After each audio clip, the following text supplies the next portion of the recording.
हमने पहले देखा definition, right, definition of neoclassical, right, neoclassical theory.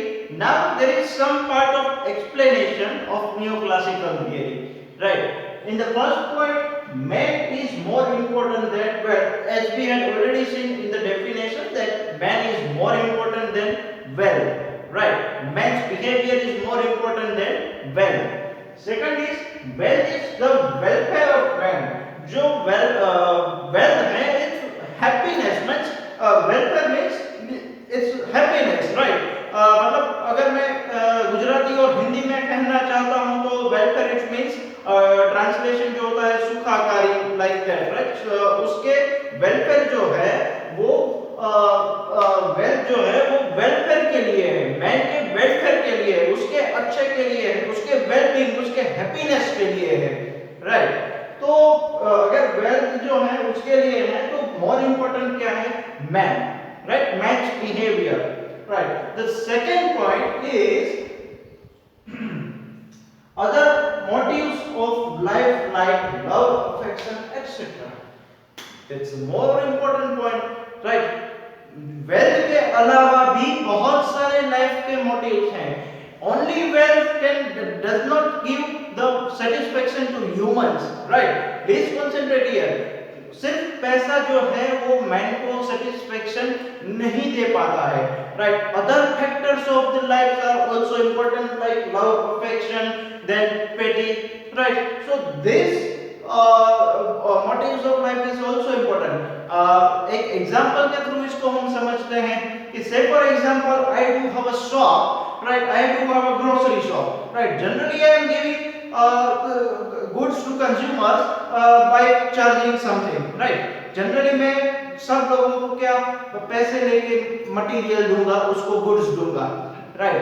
But if I saw some beggar outside the road and I give him a biscuit packet without charging anything, right. मैं उसको एक biscuit packet देता हूँ, कुछ charge नहीं करता हूँ, right. Then it will affect my economic, right. वो मेरे इकोनॉमिक जो पार्ट है उसको अफेक्ट करेगा, yes, but it gives more satisfaction than wealth. मुझे वो पैसे से ज्यादा जो मैंने मदद करी है वो मुझे ज्यादा अच्छा फील करवाएगा, right. So is clear, wealth से ज्यादा जो इंपॉर्टेंट है वो लव, अफेक्शन, हेल्थ, पेटी, राइट. ये चीजें भी ज्यादा इंपॉर्टेंट है वेल्थ से, तो राइट. सो क्लासिकल थियरी में जो हमने देखा कि वेल्थ जो है वो वही उसको सेंटर पॉइंट पे रखा है. यहाँ पे वेल्थ को इंपॉर्टेंस दिया है, there is importance of wealth, but there is a second priority to wealth. First priority is man, man's action, right. So third point is that economic is a social science.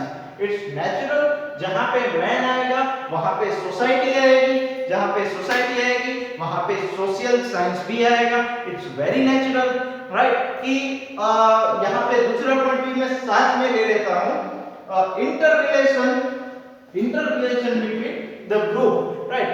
अलग-अलग groups होते हैं, अलग-अलग communities होती हैं, उसके social groups भी होते हैं, right. That is more important than wealth, right. That is more important than wealth. Social group जो मैंने यहाँ पे सबसे पहले यही बताया, मैन ऑलरेडी है, मैन अगर होगा वहाँ पे सोसाइटी भी जाएगी.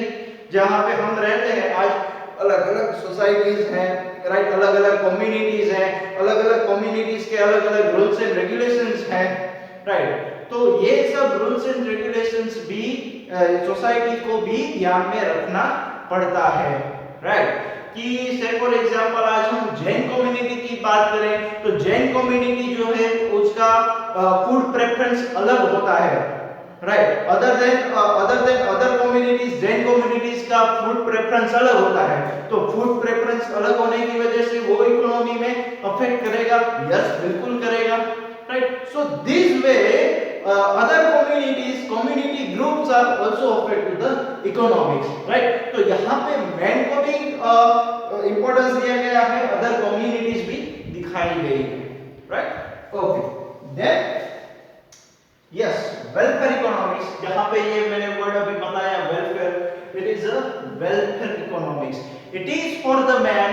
This definition is showing that it is for economics is for the man. Man is first priority, wealth is second priority. So wealth is welfare for man, right? Wealth जो है वो man के welfare के लिए है, right? So it is a welfare economics. Please student here mark that welfare economics, right? This definition is also known as welfare definition, right?